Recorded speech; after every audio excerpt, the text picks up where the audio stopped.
As a reminder, this conference is being recorded. It is now my pleasure to introduce your host, Carrie Sherborne. Thank you, Ms. Sherborne. You may begin. Thank you, Doug, and welcome everybody to today's webinar, Is Your Business Suffering from the Silo Effect?, which is sponsored by Datatech SmartSoft. We're delighted to welcome a number of senior printing executives from around the world who have registered for this event. We have a great opportunity today to hear from 3 innovative companies who have eliminated silos and streamlined their operations, and they'll share with us some of the results they've achieved, as well as their insight as to how their peers might accomplish similar results for their own businesses. You may want to download the PDF of today's slides using the link on your console. Our hashtag for this event and all what they think webinars for you Twitter users is WTTWebinar. So feel free to tweet questions in that way or comments. We do encourage you to tweet your thoughts during the session. Remember also that your questions are an important part of this session. So please submit your questions as early as possible in the presentation, either through Twitter, as I just said, or on the question box on your console so that our experts can answer them live. I would like to take this opportunity to thank Datatech SmartSoft, whose commitment to thought leadership makes this event possible. SmartSoft provides software solutions for print workflow management, address correction, postal pre-sorting, and mail tracking. Products include PressWise, AccuMail, Smart Addresser, and Mail Spotter. For more information, you can visit www.smartsoftusa.com. We are very pleased today to have 3 very talented speakers with us who have offered to share their experience, advice, and insight relative to how they've streamlined their businesses by integrating disparate silos and taking advantage of the benefits of automation. So again, please use this opportunity to ask questions live of our experts. First, let me introduce them. And we have with us today Rick Sands, who we were just together a couple weeks ago, Rick, on another webinar. We were. So welcome back. He's the founder and creative director at Sands Creative Group, and also the president of Fenway Group, a Boston-based integrated marketing resource firm. He's responsible for identifying and developing new sources of growth that help provide cross-media communications to his clients, utilizing design, print, creative services, email, web, and measurable results. Sounds like you've got it all covered. It was from your article, I think, yes. Okay. And then we have Ian Flynn, who is the founder and president of Direct Response Imaging, a 10-employee San Francisco-based digital printing company. It's pretty hot in the South Bay today, huh, Ian? It's very hot here. That's what I saw that on Twitter this morning. And his company specializes in the production of a variety of marketing collateral as well as photo books through its Save a Tree brand. Ian was formerly president of Envelopes Direct. And then we have John Cockrell, Jr., who is vice president of Cockrell Innovation, one of the largest full-service commercial printing companies in the Dallas-Fort Worth area. So we're geographically dispersed here, employing 95 people and booking over $20 million in annual revenue.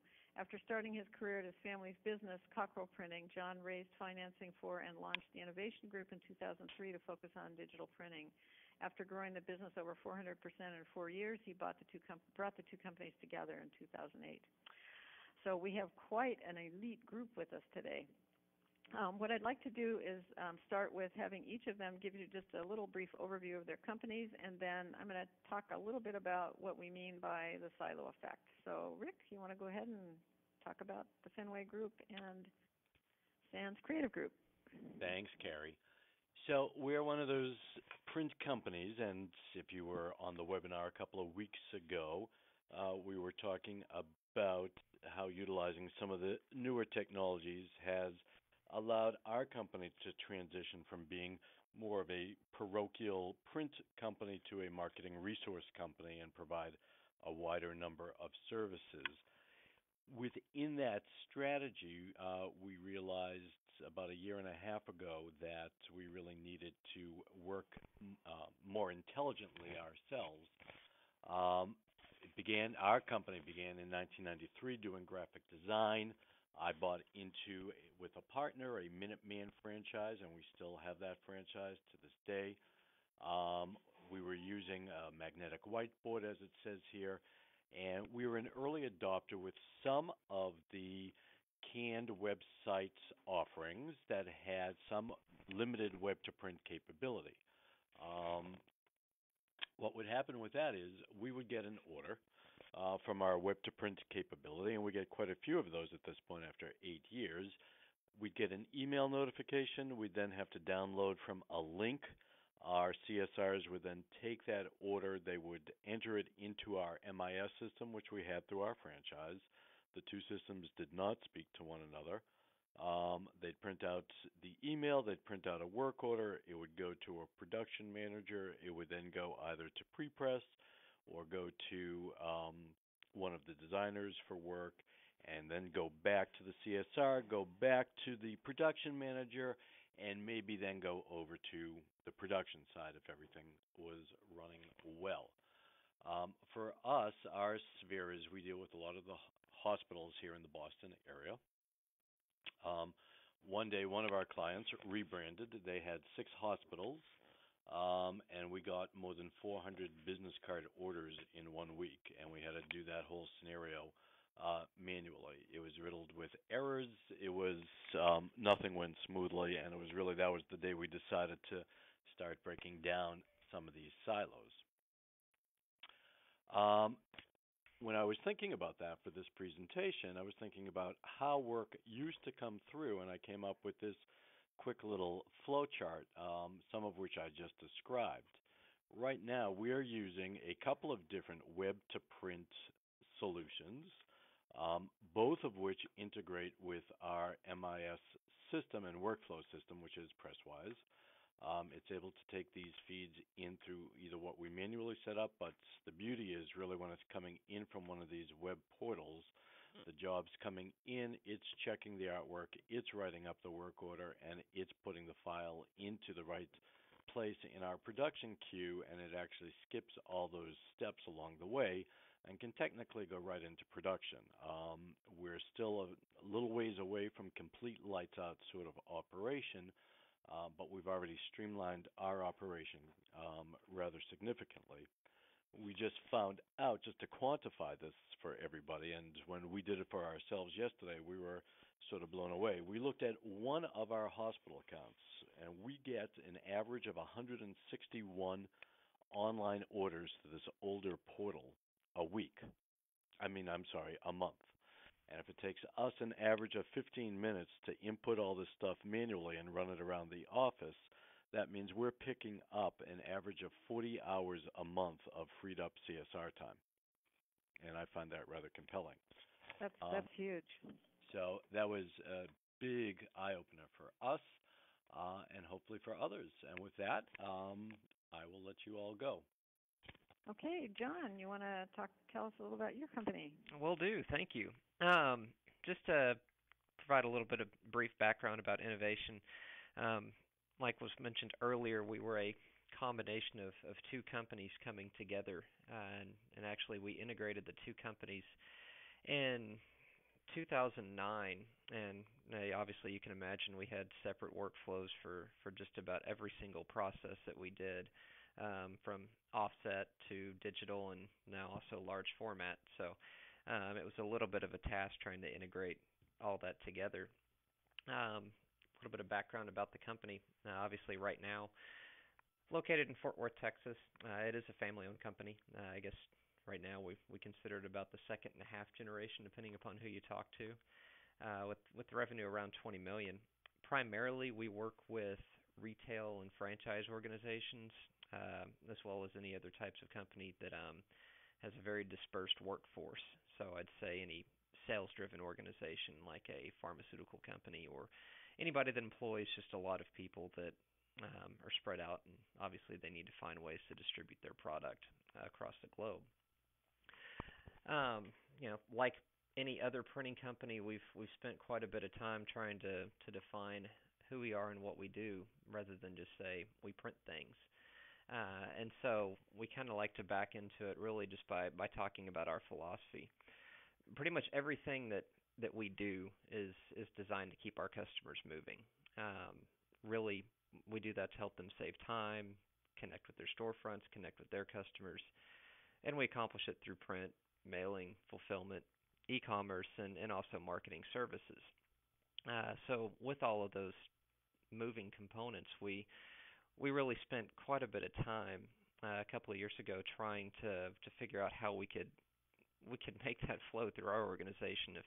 If we're selling ways to help people keep moving, I'd say that we didn't really represent that internally until about the last 18 months, and that was just through taking a very detailed look at our workflow, trying to find a way to get all of these orders that were coming in from all over the place, whether it was storefronts, whether it was also storefronts that were developed by our customers, and then also just your one-off or kind of on-demand type print jobs. And so we decided to find a solution that would act as a great funnel for all of those jobs coming in from so many different places, and PressWise ended up being the solution.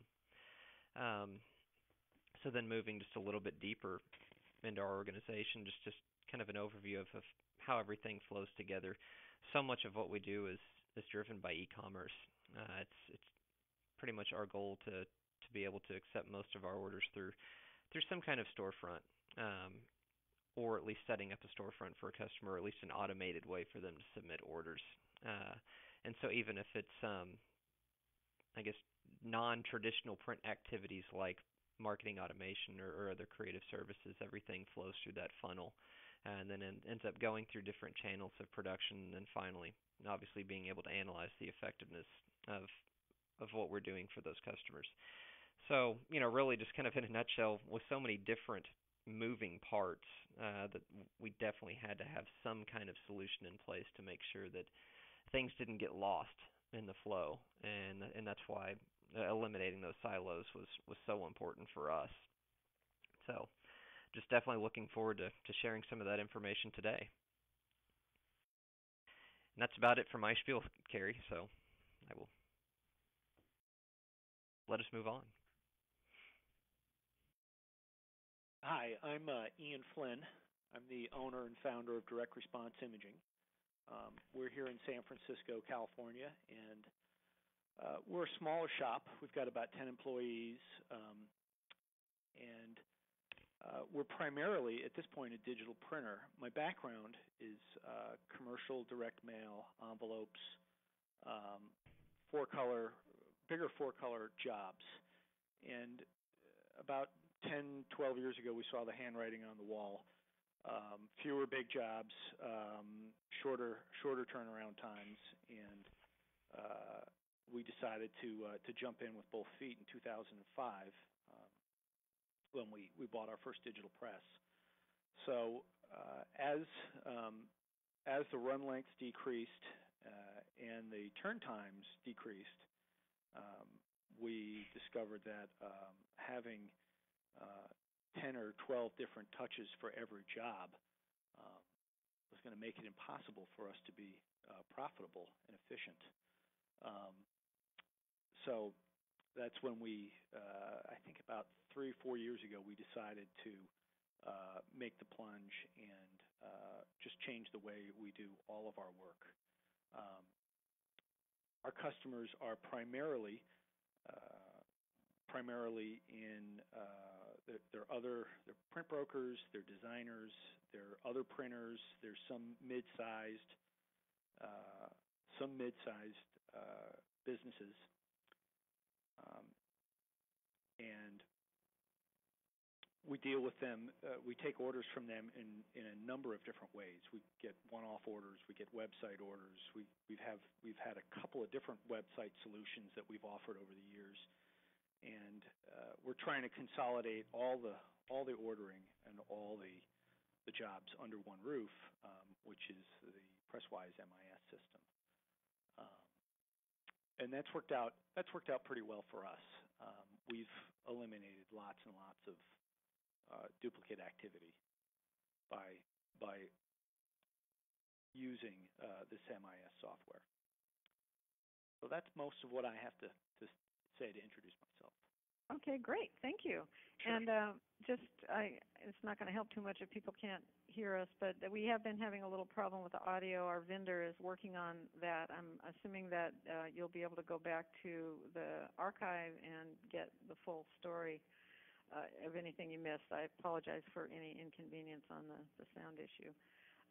Okay, so before we get into our discussion, I wanted to just kind of explain a little bit about what we meant by the silo effect. And I have this image up here, compliments of PressWise, that shows how many businesses are structured. So a lot of businesses, and some of you mentioned this in your introduction, made investments over the years in various applications, whether it be web storefronts or MIS or other solutions that were sort of piece parts and not necessarily connected to each other. So what you see are the various kinds of things that you might have acquired in the orange boxes, and then the green bar across the top shows where it would require manual intervention to get information from one silo to the next silo. And of course, that has been pointed out, that creates loss of time, extra labor, prone error, opportunity for error, and all kinds of issues. And when you get something like 400 new business cards coming in a week, you don't want to be doing that stuff manually. So overall, ROI on the individual applications is a function of their utility or the useful work that they can perform and the flow of data and objects through the shop. So when you look at, you have to look at it from really a holistic perspective, so that an application that is natively integrated across all of the functional areas will reduce or eliminate most of the green area above, which is the human intervention or the manual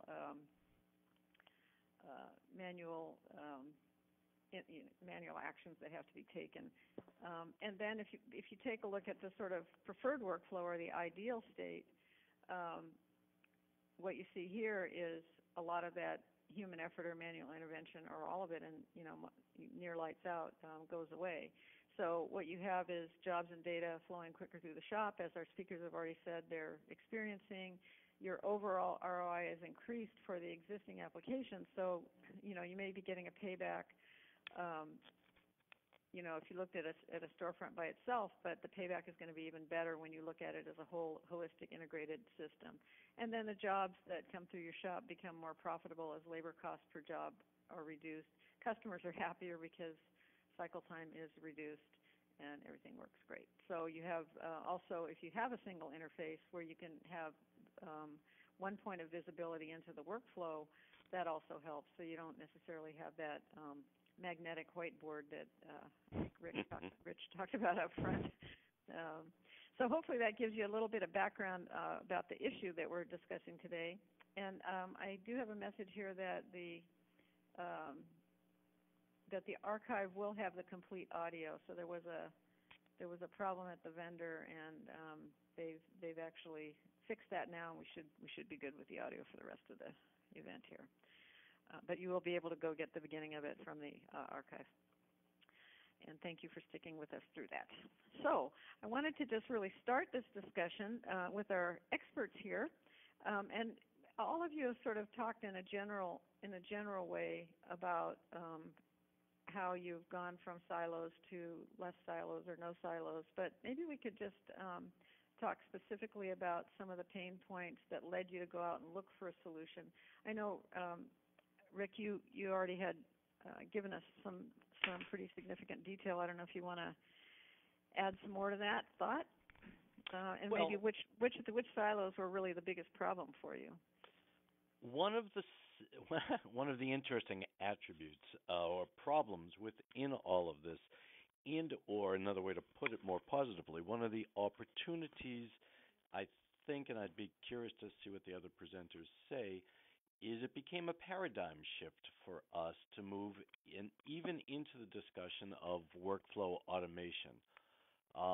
There was a lot of skepticism on our customer service people's part. There was a lot of apprehension on the production people's part, a lot of skepticism on everyone's part that a couple of different systems would actually work and would get things that could be used. So one of the Um, interesting side effects really is that paradigm shift as one starts to make the shift into it. We had, as one of the other presenters did, it was a graphic design company that did some large format printing, merging with digital printing and offset printing. Each had their own workflows. Some had manual job tickets. There was really no central place. Sort of after the fact, it would go into the MIS system sometimes for billing, but that was a historical view at best. File management became an issue. And really, as we looked at a number of systems, and some of which we're a fairly small company, we do around $3.5 million a year in sales. So we couldn't afford to go out and buy, a $100,000 a year MIS system. And we wanted something that would have some flexibility in terms of being able to take in other sources. So that became our criteria for looking, and the silos have sort of come down one at a time. Anything through a portal is automatically written up. So for me alone, that was a big victory right there. I'd love to hear what other people have done, though. And Ian, you want to share some of your experiences? We had a terrible workflow before we started with this answer, with the PressWise answer. We had so many separate systems, and I made a list of them last night. A list of about the Letterman top 10. The Letterman top 10 list of all the different. There were about 10 different systems we were using, different websites like FedEx.com for shipping, Authorize.net for credit card. I mean, every time we had to do a different process, we had to use a different system, and none of it tied together. And we just realized if we're gonna grow this business and be able to take bigger orders and move faster, we just can't keep doing it this way. So what we have found is that it did take some work, and there was some resistance on the part of our staff here. But when we implemented it and they spent some time with it, it worked. The silos came down, and we got more efficient, and we can get orders in and out of here faster and with much less pain than before. And for both you and Rick, was the resistance? I mean, there's always natural resistance to change, but were people worried that maybe they were going to lose their jobs, or what was some of the cause for the resistance? Well, I'll answer that first. There's a lot of inertia to do things the same way that we've always done them, and then there's also risk. There's also a big risk to doing something a new way. And there was a lot of concern that it's not going to work or it's going to make it worse. Mm-hmm. So there's both of those things. Okay, and Rick? I would concur on that. I think people weren't really concerned about losing their jobs as much as, I'm still pushing. So PressWise would actually allow for a pretty paperless system, and my people are still resisting that. We implemented starting in December, and I finally caved on some of that because there is comfort in having that job ticket in front of you.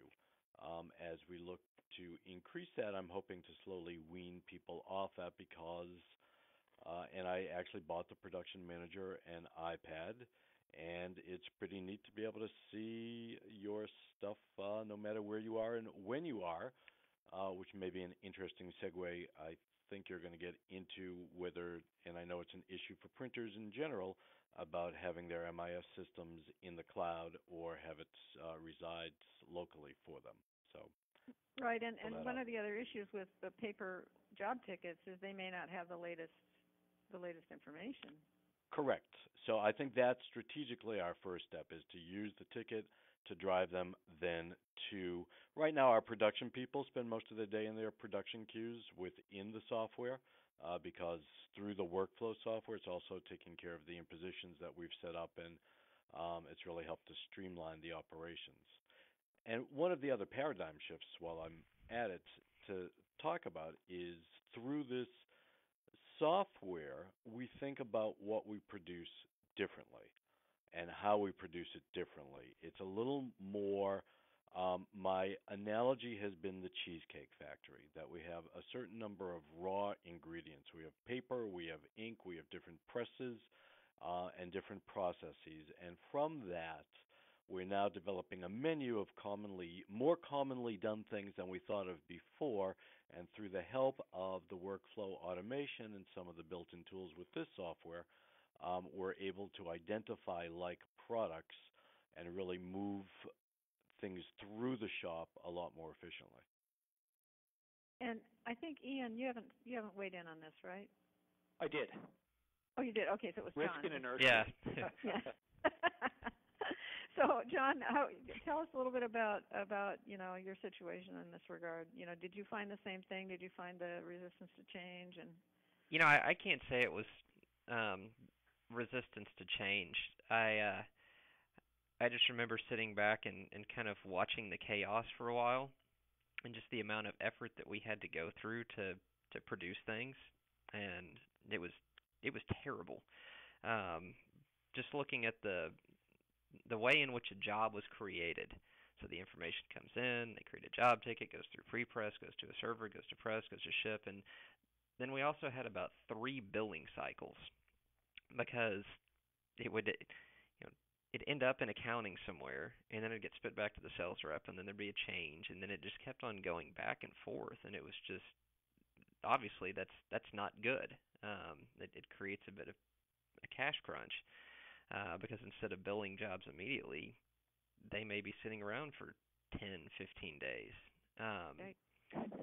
And then, of course, people pay right away too, right? Oh, of course. Yeah, if we just got them the invoice, I'm sure they'd pay it. Yeah. But so, and I think everybody saw that. No one was happy with the process, because ultimately everybody was spinning their wheels doing things that just weren't value-added activities. And so you had your groups of people that strictly, I'd say, wrote tickets. And when you're just, all you're doing is you're inputting data all day long, it's not very fun. And that's not really, it wasn't part of their job to begin with. So once we implemented more of an automated workflow, people really accepted it. And it's we didn't have to reduce our staff, but we definitely avoided having to. We're at a point where we're going to have to bring in more people, and I'd say just by putting this in place, it allowed us to avoid hiring about three or four additional staff members. Okay, great. And so when you guys started thinking about, I got to do something different here, maybe you could just talk through what you went through to to find a solution. I mean, what was the process that you did? I mean, you must have had to do some self-analysis and so on, and then a market search and whatever. But maybe John, you want to start with how you kind of went about looking for a solution to this chaos? Sure. I guess I started once we started making strides in web to print, and realizing that was just adding a whole other layer of chaos. Just because now you have people that are creating job tickets for $30 jobs, and then just knowing that we had some other workflow silos that were specific to customers, I really saw the need to kind of close the loop on a lot of that. And I relied pretty heavily on the DScoop community. Okay. And just by going to DScoop on a yearly basis and taking some time to evaluate who was there, what were people talking about, were there any people that specialized in workflow? Was it something that was specific just to digital printing, or is it something that I can implement across the board? And that's where I ended up getting in contact with PressWise. I saw a little bit of it at DScoop. I want to say it was maybe 2 to 3 years ago, and from that point on, just invested a lot of time in thinking about how that would impact the way we functioned. Great. And Ian? So as it turns out, I knew the founder of PressWise before he was in the software business. He was Eric Wald, the founder, had his own digital printing company in Santa Rosa, Right. which is not far from us. And I had met him at a number of events locally, and he had told me one day that I sold my printing company and I'm just in the software business now. And I had described to him what our business looked like, and he goes, "Yeah, the software we built does just what you need it to do."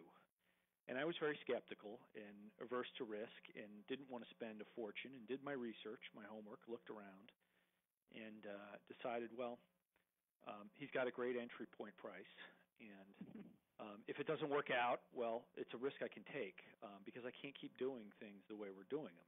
I mean, we're going to have to hire more people who are just going to be customer service people writing up orders, and people doing shipping and so on and so forth, finishing orders, writing orders. So redundant work. Yeah, a lot of redundant work, a lot of bureaucratic redundant work, which nobody gets paid for. And nobody likes. And nobody likes, right? People who do that kind of work don't like it. So I was fortunate to have met him, and I think we were one of his earlier customers. We signed on pretty early, and we've been fortunate enough to get a lot of the feedback that we've asked for implemented in the solution as time has gone on. They've been real responsive about modifying and updating the system in ways that have been really beneficial to us. That's great. And Rick, how'd you come across this? We came at it, so I was driven by the web to print part of it initially because that was what I saw as my biggest frustration. So we did an extensive search, really using some of it actually was what they think articles in terms of companies that were out there doing it. Some of it was through LinkedIn of the PIA networks and things of that nature that were out there. We finally settled upon a web-to-print solution and then asked them, the existing MIS companies that they've already developed the API interfaces with. PressWise was on a list of several companies that we evaluated. Some seemed to be, and actually this was the riskiest of them.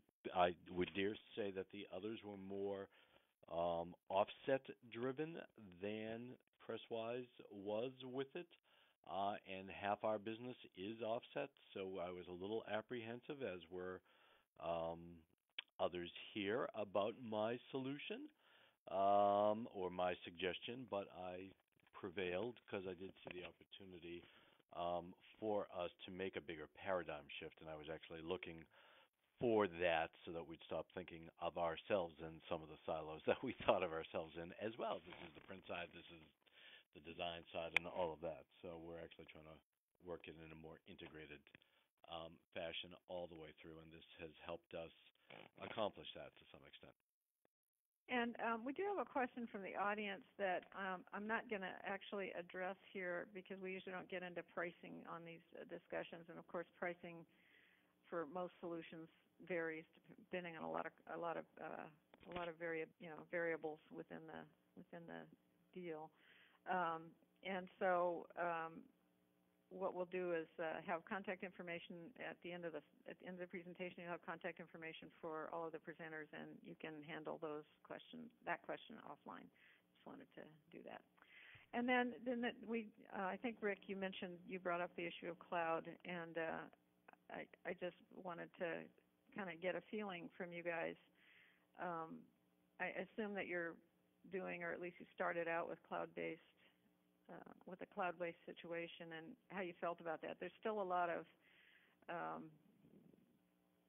misconceptions and maybe fear, uncertainty, and doubt about the cloud in the printing industry that I see out there. So maybe you could just talk a little bit about that aspect of it. And why don't we start with Ian? As far as our preferences for cloud or self-hosted? Right. I would say going into it, we probably would have preferred to be self-hosted, but that was coming from a point of ignorance and lack of education. But as we learned more and more, it made much more sense for us to be cloud-based.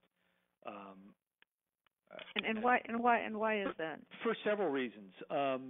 It's easier to access if I'm on the road or at home, or if my employees are on the road or at home. My customers have much easier access to it through the websites, either the internal PressWise websites or if orders need to flow into PressWise from external websites.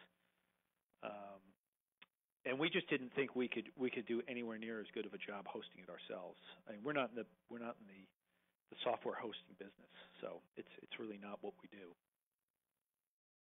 Okay, and you weren't worried particularly about security, or you had a comfort level that was going to be okay? I had my comfort level raised to the point where I accepted it, and with the backup, the daily backups, and the redundancy and the hosting arrangement, it brought up my comfort level. And then what about upgrades? How does that work via the cloud? The upgrades happen without our knowledge. We find out that there are upgrades done. I guess they're done at night or on weekends.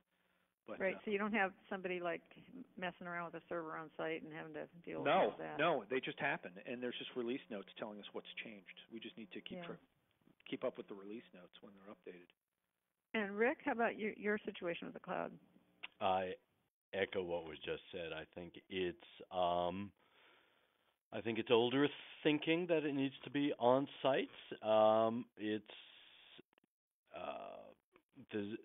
I can't see any downside to it, quite honestly. There's someone else minding the ship with it. We have people that we can call on a regular basis, and they're very responsive and receptive to our calls during our East Coast hours, and the information's there. I never knew how much I would enjoy being able to have access to this information from home, from the road, from any place. It's just really easy. It all works on the iPad for the most part, or on my laptop, or any internet-connected device, easier than VPNing in to get on my own file server to grab a stupid file sometimes. So the security part has not proven to be an issue, and we've had our firewalls here tried to get breached as often as I'm sure anyone else has. So there's no safety having it in-house. I think it's a paranoia and older thinking. So that's okay. And John? Yeah, from a larger company perspective. We definitely fought that battle in terms of with IT, because I'd say it was more of an old guard way of thinking that everything should be internal, and I don't believe that. This is kind of the way the world functions now, and there's just no reason to try to mess with a lot of this stuff on your own. Really, for the most part, because we're not experts at that. We know how to manufacture things, but we are far from being a company that understands all the intricacies of actually hosting a web-based system. So I like the idea of it because that's just one less headache that I have to deal with. And security's not this is the same thing that we're dealing with if we were running an online retailer. For the most part, you're not hosting any of that yourself. You're finding a hosting company that can offer security and just things that don't take you away from running your core business. So right. I view it as just one less thing to think about. Yeah, and I think that PressWise or SmartSoft has a white paper on cloud that people might be able to go to their site and download that talks about all these issues, and so that might be something people might want to take a look at. There was a question about whether there's any kind of development license for PressWise, and I'm told that there is a developer toolkit included in the standard license, and I wonder if any of you have taken advantage of that developer's toolkit, and in what way? I can go on that one. Okay. We to its fullest extent, no. We have worked with a couple of our companies a couple of our customers to integrate their systems into ours, or their systems into PressWise, just to automate the overall workflow, and that was done through the developer's toolkit. it's a very simple system. I'm looking at another one of those questions that ties into it. Just with its overall architecture and running through PHP and MySQL, it's there's a million people out there that can develop for that. And I know in talking to the companies that we were working with, integrating PressWise into their workflow so we could automate the flow of orders into our system. It was really done within a matter of it was a very short amount of time just because of the familiarity with the language. So I definitely think that's a big benefit. That's something to look at with any system that you're looking at. I don't quite agree with anything that's been done in such a proprietary language that no one can figure it out, and now all of a sudden you have to hire their staff of developers at some ungodly hourly rate and spend thousands of dollars to do something that could have been done in 20 minutes. So yeah. So you're doing that yourself, or do you get other vendor, like if you're using other vendor solutions, do you get them involved with the SDK, or how does that? Yeah, it's kind of a collaboration. And so it's as our internal IT becomes more and more familiar with the aspect of just programming and kind of knowing the limits or limitations or level of expertise of our customers, we can usually find a way to meet in the middle. And did either of the other two of you want to comment on this? We've had a couple of experiences now connecting PressWise to outside websites, and as it's gone on, PressWise has made it simpler to do that by producing better documentation and simplifying the process, and making it really, I guess, easy enough to take them even out of the equation, so that we and whoever the other side of the other website is can do it ourselves. I mean, So taking the customer out of the equation, just so you don't have to taking depend on their IT PressWise out of the equation. Oh, we don't okay, even have to okay. get them involved in it. They've simplified it to the point where I think most modern websites using XML, sending and receiving information using standard protocols can connect. I'm seeing a few questions about that here, and I think for the most part, as far as I know, it can connect to just about any modern website. Great. Do you want to add anything, Rick? We've found the ability to pass the information back and forth with any XML based, as you were saying, system to be pretty straightforward, and it's pretty exciting when you can actually start to customize what's populating what from what fields. So we make lots of feature requests. I don't know if it was John or Ian that mentioned the responsiveness of the support side and the development side, but it's been a refreshingly good experience, and I would echo that as well. And I didn't even know that should be one of the criteria that I needed to look at when finding a company, because that's not always been the case with some software help that we've gotten in the past. So it's made some bumpy things very easy, and it has allowed us to look at larger organizations that have specific requirements that we can now say yes to. So there's a question here that I have no idea what it means. I'll just ask. Does it have a standard API to handle RESTful services? I have no idea what that is. Anybody have that answer, or is that something we need to take offline? I think that would be something for PressWise to answer, although I do know they use standard SOAP messaging to go back and forth. And then if you sort of step back and look at the benefits, we've talked about it in sort of general terms. You've been able to avoid hiring extra people. You've been able to, gain 40 hours a month in labor time and that kinds of things. Can you talk about about one of my technology experts is saying if it's SOAP, it's not REST. So I have no idea what REST is, but I'll ask him. Maybe we can clear that up. Anyway, maybe you could just talk at a high level of about the benefits that you've received, in terms of the ROI, basically. I mean, are you handling more, can you quantify the percentage of work that's coming through without adding more people? Can you quantify cycle time reduction, that kind of thing? And let's start with John. Yeah, it's made a massive impact on our typical cost per order. Before implementing PressWise, I'd say our cost per order was right around $100 just to get anything stared. Wow.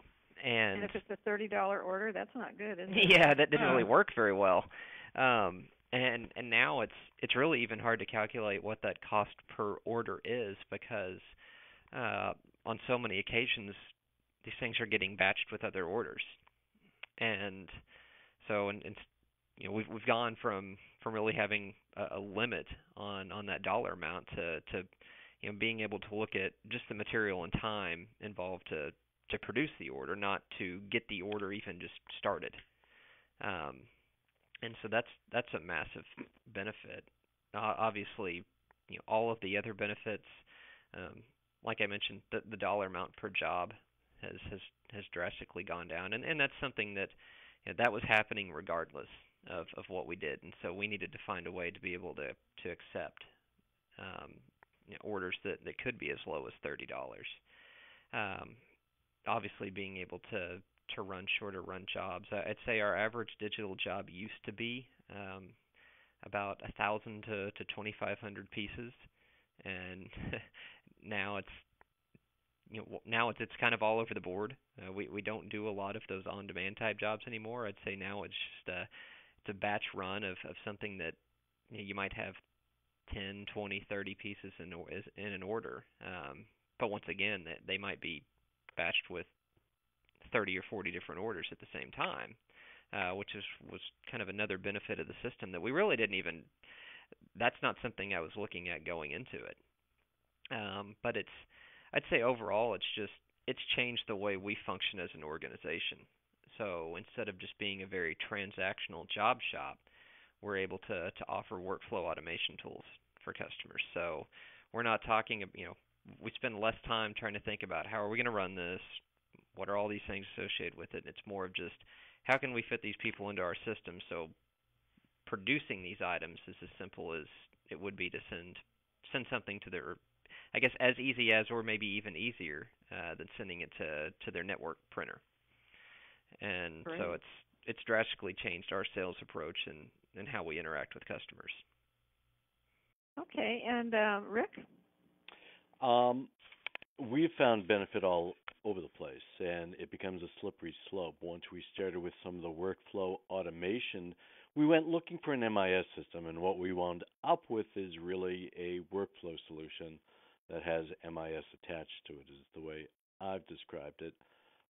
We even purchased a business card slitter, which we never had before because it is just like falling off a bucket, to be able to take in a 3.5 by 2 inch business card, and as I think Ian was just saying, you just gang that up because the software can find it. I'm not relying on my production people to know the 6 other jobs that are also printing on 100-pound accent opaque that day. The system can take care of it, put them up there if they're compatible to run that way, and just run it, put it on the business card slitter, and the job's out the door. So it's dramatically reduced our cost of not just setting up the job, but also producing and shipping out the job.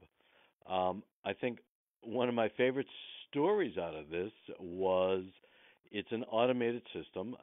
So for those who don't know, when the job goes into the shipped state, the system can be set up to automatically email the customer contact to let them know that their job is ready. That did that. We were sort of blind to it. We got a note back. Now I'm in Boston, and we tend to be, just to be geographically a bit general here. We tend to be skeptical in the Northeast. So when we got an email saying whoopee back from our clients, we didn't know whether they were giving us grief or whether they were actually pleased that it all worked out that way. So much so that we actually had to work up the courage to make a call to the customer to make sure that they were sincerely pleased, which they were. So that was our lesson in automation. That's pretty funny. Do you want to add anything, Ian? We haven't been able to quantify the impact on our productivity to a dollar amount.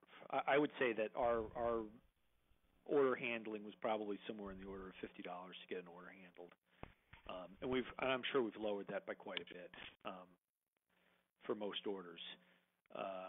We originally were looking for an MIS workflow software, and I guess it has developed into, and what it is developing into, is definitely more of a storefront answer, a really integrated storefront answer for us. We're adding templates now all the time, and the templates have incredible functionality, just not in terms of what they can do graphically, but how they can carry information about production, papers and stocks and quantities, etc. And it carries all the way through to shipping and invoicing. It's just incredibly handy. Yeah, I remember talking to one company who has integrated this particular solution to a number of customer storefronts or customer systems, and she was telling me that when they looked at their whole cost of an order, cost of processing a job, administrative cost of processing a job through the shop, from quote, if you want to start there, through billing, it was like $300.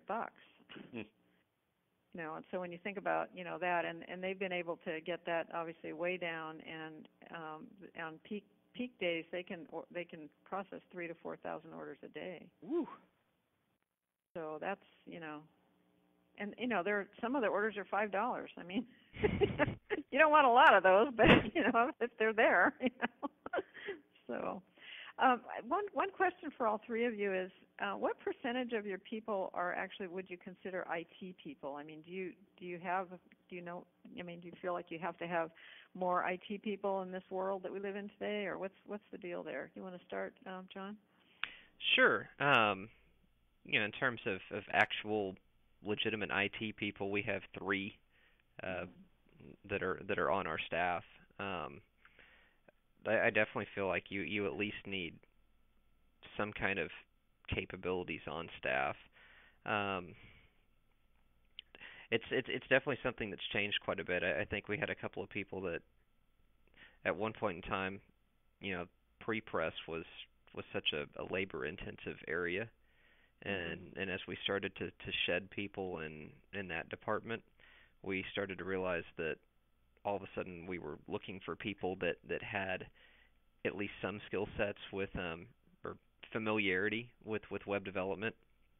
So, all of a sudden we started looking for people that, as we brought in workflow automation and tools like PressWise, we realized that we needed people that were familiar with, or at least had a working knowledge with just basic programming languages.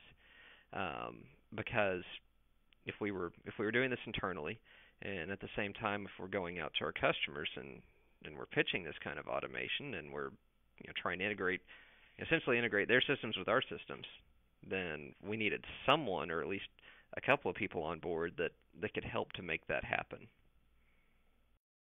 And Rick, how about your company?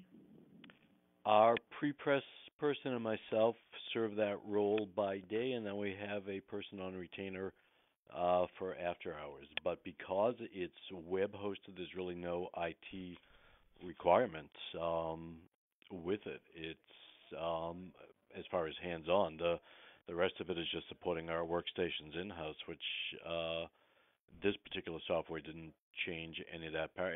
Indeed, because it's not self-hosted, and the web-to-print solution that we came up with is not self-hosted, it's actually lessened our burden in the IT area. Increased our headaches, but lessened our burden. So. And Ian, did you want to comment? We're so small, we don't have a full-time IT person. We have an outside person who helps us with on a case-by-case basis with IT projects, and then there's a couple of us in-house that work on templates and managing the MIS system. But it has not been hard to learn. It's really has been, especially the XML editor, has not been hard for us to get a grip on. And I was also interested in the introduction. We talked about the fact that you do photo books, and maybe you could just talk a little bit about that application, and what are the average run lengths on those photo books, and how does that work through the? They're usually one. Oh, okay.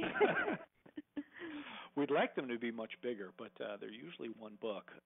But the calendar photo book business is it's not a huge part of our business, but it is kind of a side business of ours, and it does come in, and it's pretty easy to handle. So you have templates that people they're templates, and the work's done mostly the work's done by the customer. So great, we love that, don't we? Yeah, they do it right. Yeah, as long as they sign off on it. Just to go back to that REST versus SOAP thing for a minute, I guess the answer to the question of whether it has a standard API to handle REST would be no. It's based on SOAP. So, for those of you who are more technical. Okay, so let's just talk about advice for peers. Kind of looking back over your experiences, if you had it to do differently, if you had it to do over again, are there things you would do differently, or what would you specifically say to your peers out there that still have a lot of silos? And Rick? Oh, do your homework. It's too big a decision to just jump into because you heard three of us say good things about it. You have to, I think, really wrestle with all the changes. Again, it's we did a new web-to-print system and PressWise at the same time, even though PressWise also has a web-to-print system, but we had other needs as well. So I had a lot of very unhappy, not customers, but employees for a good 3 to 4 months into this. Life changed after 6 months, and we're heading in now to our 9th month, and some of our skeptics have turned into believers. But there's a lot of stuff out there and a lot of people touting a lot of things. So it really does pay to, I think, do as much homework now as you can. And we have a great opportunity coming up with Graph Expo starting on Sunday, so people can go take a look at what's available. Correct. And the IPF at the end of the month in Pittsburgh. Great. And Ian? I would. My advice would be, if you're going down this road, commit yourself to a lot of time to implement, and then also some ongoing time to maintain and improve, because there's so many different things that this software does. But it will pay off. There will be a period of pain, but it will pay off, and the pain is mostly your time. Okay. And John? I'd say that there's definitely no one end-all, be-all solution. Just like what we learned with web-to-print, there's different areas of expertise for each system. But the one thing that we look at, starting, I guess, a couple of years ago and moving forward forever into the future is just knowing that whatever we implement, it can talk to our other components that are a core part of our business, and just having that ability to accept information and also disseminate information is vital, because as long as everything's talking and everything's working together, then you don't have the silos, and I'd say that's definitely where you would need to spend a lot of your time, is just finding out what you currently have on board. Is it critical to your business? And if it is, if you still need to put together a solution that'll eliminate some of the silos, then just make sure that it can connect with the things that are critical to your business. Great advice. We do have a couple of other questions that are a little more technical, and I'm going to provide those questions to to SmartSoft to be able to get back to you guys to answer questions about script and APIs and those kinds of things. So, gosh, I want to thank you guys. Rick, it was great having you back. Ian and John, I hope we have you back again. No, thank you. Thank you very much. You guys did a great job, shared a lot of good information, and congratulations on the transition that you've made for your business. Thanks, Terry. I'm sure there are people out there who are saying, uh-oh, I need to do this. So, one way or another. I also want to remind you that we will have the full audio in the archive, so don't worry about that. If people want to go back and listen to it again, you won't have an issue with the audio going in and out. The archive should be posted in the next day or so. And I did want to thank our friends at DataTech SmartSoft. PressWise, as you've been hearing, is an all-in-one web storefront, digital production automation, and print MIS solution available in cloud or self-hosted with no long-term contracts. You can either go to their website at presswise.com or you can visit them at Graph Expo in booth 653. So, again, thanks to everybody for joining us. Stay tuned for news about future What They Think webinars. We've got 3 coming up that we're pretty excited about. Our October 17th webinar, you'll see the link to register for that on the left of your console, will feature Barb Pello and Jim Hamilton, and I believe also David Zlang, who will talk about Graph Expo. So Barb will talk about the kind of an overview, what she got out of it. Jim Hamilton will talk about print engines. David Zlang will talk about finishing, and I'm going to talk about front end. So we'll have a good sort of recap of Graph Expo on October 17th, and that session is sponsored by Osei Cannon Company. And then we have 2 really cool sessions coming up later in October and November. They're all up there for registration now on the What They Think webinars site. These are sponsored by Ricoh and are sessions that will focus on how print and social media can work together. So you can go ahead and sign up for all 3 of them today. We do hope that you found today's session helpful as you think about the future of your business. And thanks again, everyone. Especially, again, thanks to our panelists, and enjoy the rest of your day.